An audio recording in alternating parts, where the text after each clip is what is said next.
Assalamualaikum warahmatullahi wabarakatuh. Para pemirsa JTV di studio dan di rumah, kali ini kita akan mendiskusikan Al-Quran dan Hukum. Hadir 4 narasumber. Kita perkenalkan lebih dulu, silakan. Mulai dari yang pertama. Assalamualaikum warahmatullahi wabarakatuh. Saya Profesor Dr. Muhammad Nur Yasin SH.MAG, Guru Besar Fakultas Syariah UIN Maulana Malik Ibrahim Malang. Saya Dr. Saifullah, dosen Fakultas Syariah dan Pasca Sarjana UIN Maulana Malik Ibrahim Malang. Perkenalkan, nama saya Khairul Hidayah, mengajar di Prodi Hukum Ekonomi Syariah Fakultas Syariah UIN Maulana Malik Ibrahim Malang. Saya Dr. Zainul Mahmudi, dosen Fakultas Syariah yang sekarang dipercaya menjadi Ketua Program Studi Hukum Keluarga Islam Pasca Sarjana UIN Maulana Malik Ibrahim Malang. Baik, terima kasih para narasumber. Saya mulai dari Prof. Yasin dulu. Prof. Yasin, di Al-Quran ada banyak ayat-ayat yang terkait dengan hukum ya. Dan Banyak. istilah hukum sendiri itu dari bahasa Arab ya. Ya, Betul. sebetulnya apa sih hukum itu? Terima kasih Pak Rektor, host milenial saat ini. Bicara tentang hukum di dunia ini, hukum itu hanya satu, yaitu hukum Allah. Di barat ada hukum, di timur ada hukum. Itu persoalan penafsiran masing-masing peradaban terhadap hukum Allah sesuai dengan konteks kehidupan masing-masing. Jadi sebetulnya hukum positif juga hukum Allah ya? Hukum Allah juga. Hanya penafsirannya mengikuti peradaban mereka dan mungkin juga sesuai dengan karakter kehidupan mereka. Dan inilah yang kemudian membedakan dengan hukum yang berkembang di kawasan timur, yaitu hukum samawi, yang penafsirannya juga mengikuti karakter dan kehidupan masing-masing kawasan itu. Kalau begitu sebetulnya apa hukum itu? Hukum itu dengan demikian ketentuan dari Yang Maha Pencipta, atau para saintis atau para yuris muslim menyatakan khitabullahi ta'ala al-muta'alik ala af'alil mukallafin. Jadi ketentuan atau titah dari Allah Subhanahu wa taala yang dibebankan kepada orang-orang yang sudah memiliki kemampuan atau disebut kalau juga, boleh saya bahasakan lain, sebetulnya ketentuan itu maksudnya adalah peraturan ya. betul sekali. Peraturan. Untuk Jadi, apa itu ada hukum atau ada peraturan itu? Iya. Kalau manusia itu tidak ada, maka tidak diperlukan hukum. Ada manusia satu orang, itu hukum belum perlu. Ketika ada 2 orang, maka mulai diperlukan hukum. Baik, Prof. Saya lanjutkan ke Pak Dr. Saiful. Pak Dr., apa memang betul di Al-Quran itu banyak ayat-ayat yang terkait dengan hukum? Baik, jadi pertama saya ingin memberikan gambaran dulu bahwa data statistik tahun 2019 jumlah penduduk Indonesia itu 267 juta. 85% dari data statistik itu Indonesia ini Muslim, jadi mayoritas Muslim. Ini artinya kita bersyukur sebagai bangsa Indonesia karena dari sumber hukum ya. Sumber hukum itu di mana tempat kita menemukan sesuatu untuk menyelesaikan masalah. Ya. Ya, jadi kalau kita lihat seperti Prof. Yasin sampaikan tadi, di Indonesia ini saya katakan bersyukur Al-Quran itu hidup. Hidup dalam arti begini, saya mencermati bahwa dari sekian banyak regulasi produk hukum yang ada, termasuk putusan-putusan hakim, kalau putusan hakim pengadilan agama itu kan sudah cermin segalanya. Jadi Quran, hadis, kaidah fikih itu sudah ada dalam pengadilan agama. Tetapi bagaimana halnya pengadilan di luar agama? Nah, ini yang menarik. Saya kemudian tahun kemarin itu meneliti seluruh produk putusan hakim, terutama hakim konstitusi. Itu setelah saya tarik amar putusan hakim itu, linearitasnya dengan Quran itu luar biasa. Sangat relevan. Sangat gitu ya? relevan. Jadi misalnya begini, putusan-putusan hakim yang menomorsatukan keadilan, menomorsatukan hak asasi manusia, tidak ada diskriminasi, itu ternyata setelah saya tarik ke dalam secara implisit, itu ternyata banyak kandungan itu. Nah, ini membuktikan bahwa saya melihat Quran ini tidak hanya hidup di apa yang kita lihat, tetapi dia hidup sepanjang masa. Oleh sebab itu para rektor menyampaikan sampai akhir zaman. Mengapa sampai akhir zaman? Karena Al-Quran itu hidup membudaya di dalam perilaku kehidupan. Memang cocok untuk manusia ya, kapanpun ya. Kapanpun, tanpa sadar mereka itu memutuskan sesuatu, ternyata itu sudah di backup oleh ayat-ayat Quran, hadis, dan kaidah fikih. Artinya Al-Quran itu pasti sesuai dengan kebutuhan manusia ya, dengan logika manusia. Tentu logika yang benar ya, termasuk logika hukum ya. Logika hukum. Oleh sebab itu saya kemudian berpikir, mengapa fatwa MUI dalam kondisi COVID-19 seperti ini, jadi dia produk itu fatwa, dan itu tidak ada dalam hukum positif, Prof. Yasin, ternyata itu kandungan Islamnya luar biasa kuatnya. Jadi para pemirsa, ternyata ayat-ayat Al-Quran yang mengandung terkait dengan hukum itu pasti sesuai dengan kebutuhan manusia dulu maupun sekarang. Baik para pemirsa di studio dan di rumah, saya lanjutkan. Bu Dr. Irul, saya sebut Bu Irul aja. Bu Irul, hukum sebagaimana yang disebut dan diuraikan Pak Saiful tadi itu sesuai dengan masa lalu dan masa yang akan datang. Apakah termasuk dalam hukum-hukum ekonomi? Terima kasih Pak Haris. Saya mencoba mengambil satu ayat di dalam Al-Quran, yaitu Al-Ma'idah ayat 8, surat Al-Ma'idah ayat 8, yang mana di situ dijelaskan bahwasanya manusia itu disuruh Allah berkehendak untuk manusia itu selalu berbuat adil. Nah, berbuat adil ini tentunya dalam perilaku sehari-hari, termasuk juga hukum. Kalau kita bicara hukum itu adalah identik dengan penguasa. Kalau kita bicara meskipun ada hukum alam, yang tadi ada hukumnya Tuhan, ada hukum alam, tapi juga ada yang namanya hukum positif. Hukum itu identik dengan penguasa. Siapa yang membuat, siapa yang punya kewenangan mengatur, memberikan sanksi, mana yang dilarang, mana yang boleh dan mana yang tidak diperbolehkan. Nah, kalau kita berbicara masalah Al-Ma'idah ayat 8, di situ ada pesan yaitu tentang keadilan. Keadilan inilah yang menurut saya, kalau di dalam konteks hukum, kalau di dalam ilmu hukum itu ada dua, Prof. Ada hukum publik dan hukum private. Hukum publik itu mengatur hubungan antara negara dengan warga negara, tapi kalau hukum private adalah muamalah itu, mengatur hubungan antara individu dengan individu yang lain.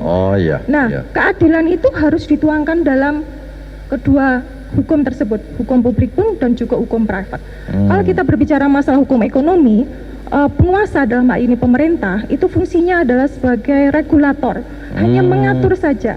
Tetapi ketika kita mengimplementasikan keadilan itu di mana? Itu dituangkan dalam akad, dalam perjanjian kedua belah pihak. Hak dan kewajiban itu harus seimbang, harus proporsional. Kalau di dalam Al-Quran juga ada banyak, ketika keadilan itu seperti apa sih, itu ada di An-Nisa ayat 3. Kalau kita berbicara masalah hukum keluarga, ada juga Al-Ma'idah 48, pastinya di tengah-tengah kan gitu toh, keadilan itu harus proporsional. Nah, kalau saya melihat konteks hukum ekonomi yang sekarang lagi rame-ramenya, ada hukum ekonomi syariah, tetap juga yang kita kaji hukum ekonomi konven, kebetulan di hukum ekonomi syariah di Fakultas Syariah Uin Malang, kedua-duanya harus dipahami oleh mahasiswa. Mana ini hukum yang berlaku di dalam negara kita dan mana ini yang hukum Islam. Mereka harus paham kedua-duanya. Nah, dalam konteks ini menurut saya kita harus bisa menempatkan keadilan itu di mana. Bukan berarti hukum ekonomi yang konvensional itu tidak adil. Nah ini menurut saya masyarakat juga perlu dipahamkan. Jadi menurut saya ini ada pengalaman Prof ya di masyarakat. Kalau kita berbicara koperasi itu sebenarnya sudah ada nilai-nilai keadilan di sana, hak dan kewajiban masing-masing pihak. Siapa yang dirugikan di situ ketika itu sudah disepakati, sudah itu berarti keadilan sudah terwujud. Tetapi kemudian jangan dipaksakan. Ini contoh ada di masyarakat yang kemudian ketika di ibu-ibu dawes, mungkin di ibu-ibu PKK itu kan seringkali ada kelompok koperasi kecil ya, hutang piutang dan sebagainya, yang kemudian bunga itu ada dibagi bersama, tidak ada yang diuntungkan di sana. Tetapi kemudian ada masyarakat yang menganggap itu haram. Kalau di konteks masyarakat Indonesia berbicara riba, ada yang menganggap bunga itu juga tidak riba. Nah ini pun kita pelaku masyarakat ekonomi Islam pun juga harus bisa menghargai itu. Karena di dalam fikih pun juga masih ada yang menganggap bahwasanya bunga yang ada di bank itu tidak Jadi haram. esensi hukum Islam itu yang ada dalam Al-Quran adalah bagaimana Keseimbangan hak dan kewajiban. hak dan kewajiban secara adil ya, secara adil, tidak ada yang dirugikan tidak ya. ada yang dirugikan, tidak ada yang merasa dipaksakan, sama-sama ridho. Saya lanjutkan ke Pak Zainul Mahmudi. Pak Zainul, tadi hukum yang terkait dengan ekonomi, sekarang hukum yang terkait dengan keluarga. Apakah betul di dalam Islam, di dalam Al-Quran itu ada hukum-hukum yang mengatur keluarga? Oke, makasih Profesor.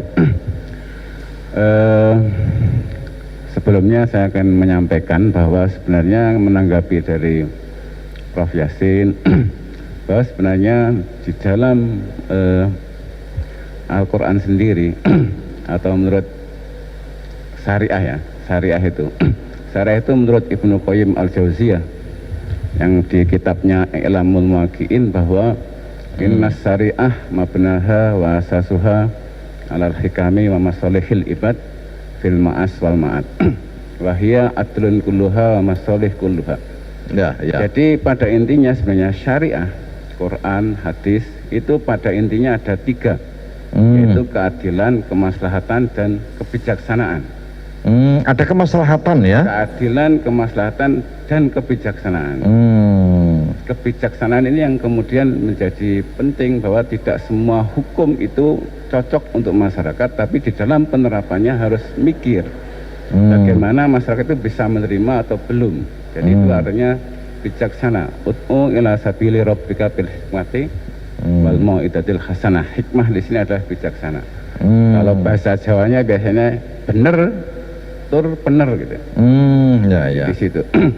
Itu dalam konteks jadi ketika syariah itu artinya intinya adalah keadilan dan kemaslahatan, dan penerapannya bijaksana, maka ini kemudian di dalam konteks hukum keluarga itu kemudian harus kemudian memikirkan mana yang bijaksana dan mana yang adil itu.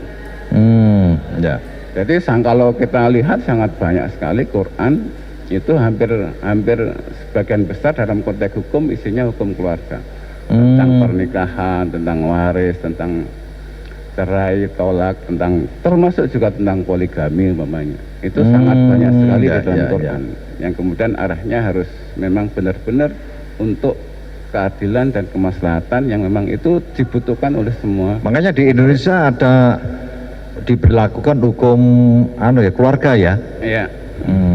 Jadi sungguhnya kalau kita tarik kesimpulan sementara, ternyata hukum yang digali dari Al-Quran itu adalah untuk kemaslahatan manusia itu sendiri, untuk melindungi hak, untuk melindungi kewajiban, dan tidak ada kezoliman di dalamnya, baik di dalam bidang ekonomi, keluarga, dan lain sebagainya. Para pemirsa JTV, saya ingin lanjutkan diskusi kita. Prof, kalau begitu apa sih sebenarnya kesimpulan kita terkait dengan Al-Quran dan hukum ini? Kesimpulannya singkat dan padat. Al-haqqu mir rabbika fala takunanna minal mumtarin. Jadi kebenaran hukum itu betul-betul datang dari Allah dan jangan pernah meragukan otentisitasnya. Dan sebetulnya kalau hukum-hukum dari Quran ini sangat implementatif ya, sesuai dengan kebutuhan masyarakat dunia ini ya. Sangat. Jadi ketika Al-Quran turun itu Al-Quran sangat modern. Implementasinya mengikuti perkembangan peradaban umat Islam. Jadi tidak perlu dipertentangkan dengan hukum positif ya, karena sungguhnya hukum positif pun itu banyak yang diambil dari Al-Quran atau sesuai dengan kemaslahatan yang dibawa oleh Al-Quran ya. Banyak sekali. Jadi kalau kita klasifikasi kan, hukum itu pertama syariah tadi ya, seperti Al-Jatsiyat ayat 18 menyebutkan Tsumma ja'alnaka ala syari'ati minal amri fattabi'ha wala tatabi'ha wa aladina la ya'lamun ya. Jadi yang pertama hukum itu formulanya adalah syariah, Al-Quran dan hadis.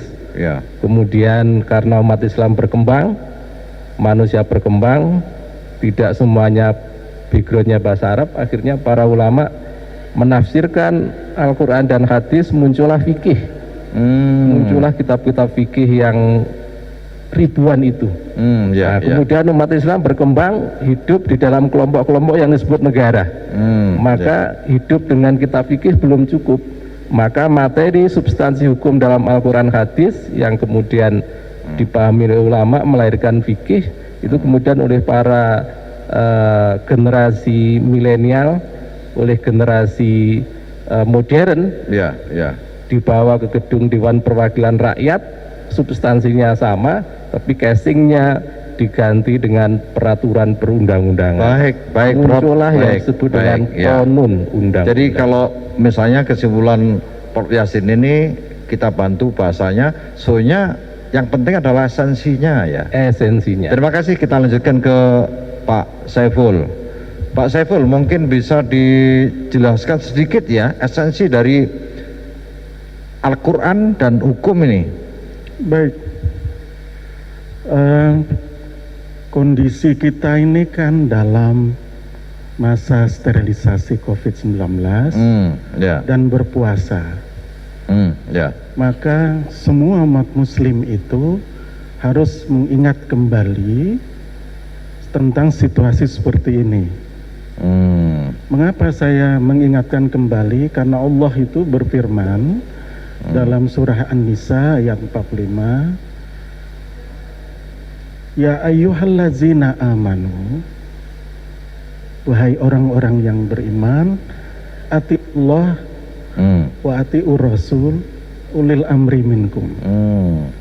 Para pembuat hukum, parlemen, pemerintah, penguasa, itu posisinya nomor 3. Ulil amri ya. Ulil amri itu.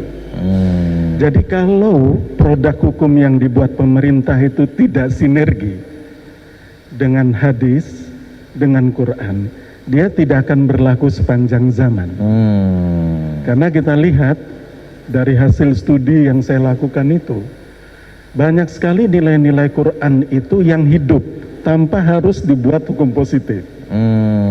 Jadi pergerakan-pergerakan Islam untuk memajukan Islam dalam peradaban Islam ke depan, itu sebenarnya kemajuan peradaban itu ditopang oleh budaya.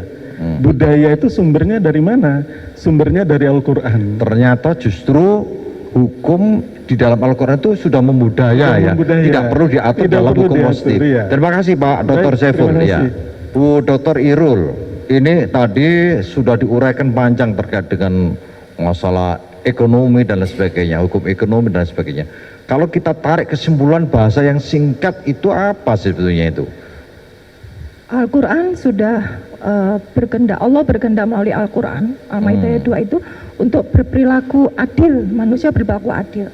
Hukum itu adalah mengatur perilaku manusia.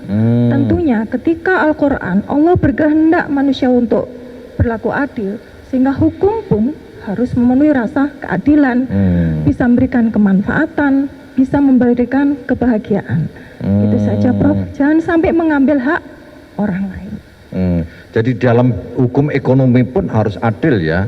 Harus adil, proporsional. Jadi kalau misalnya ada orang yang mengelola harta dan lain sebagainya harus dilakukan dengan seadil-adilnya, tidak boleh merugikan orang lain. Hak dan kewajiban diatur oleh kedua belah pihak, jangan sampai mengambil hak orang lain. Kalau itu sudah sama-sama ridho, ya sudah, berarti disepakati. Tapi meskipun sama-sama ridho, ada model transaksinya ya, ada transaksi yang khusus menurut Al-Quran ya. Kalau di dalam Al-Quran saya lihat hanya itu saja, Prof. Jadi adil itu kan, kalau Al-Quran itu kan memang tidak teknis, nilai-nilai saja. Nanti nilai-nilainya itu ya nanti diwujudkan dalam fikih, dalam hukum. Kalau memang itu hukum itu dibuat oleh penguasa. Jadi kemudian nilai-nilai Al-Quran itu dijabarkan tentunya oleh para ahli, dalam konteks ini mungkin fuqaha ya, yang operasional, dan itu harus tetap menjaga nilai-nilai Al-Quran itu sendiri. Betul, baik Bu Iru, saya lanjutkan ke Pak Zainul Mahmudi. Pak Zainul, tadi yang terkait dengan hukum Islam ini ada esensi yang harus dijaga, apakah dalam hukum ekonomi maupun yang lain, termasuk hukum keluarga. Betul, saya kira betul begitu. Jadi memang ada esensi yang harus dijaga di dalam hukum ini, karena esensi itulah yang kemudian bisa berkembang, bisa diikuti sepanjang masa, baik bangsa Indonesia, bangsa lain dan lain sebagainya. Itu seperti yang saya katakan tadi, bahwa ketika semua hukum ketika prinsip esensi dari Quran, dari syariat itu adalah keadilan dan kemaslahatan, itu saya kira semua bangsa, semua negara itu akan menuju ke sana demi keadilan dan kemaslahatan. Bentuknya mungkin bisa berbeda-beda antara keadilan di negara A dan keadilan di negara B. Itu saya kira esensi yang harus kita jaga, termasuk di dalam konteks berkeluarga. Keadilan dan kemaslahatan di dalam pernikahan yang kemudian dikatakan di sana sakinah, mawaddah, warahmah, itu juga tidak terlepas dari namanya keadilan dan kemaslahatan. Baik, saya kira kita bisa simpulkan bahwa ternyata hukum yang digali dari Al-Quran itu diperuntukkan untuk seluruh umat manusia ya, dan itu untuk kebaikan, untuk menghindari kezaliman, dan semua itu ada kemaslahatan bagi mereka, sehingga hukum yang digali dari Al-Quran ini berlaku masa lalu, masa kini, dan masa yang akan datang. Dan saya akhiri, Assalamualaikum warahmatullahi wabarakatuh.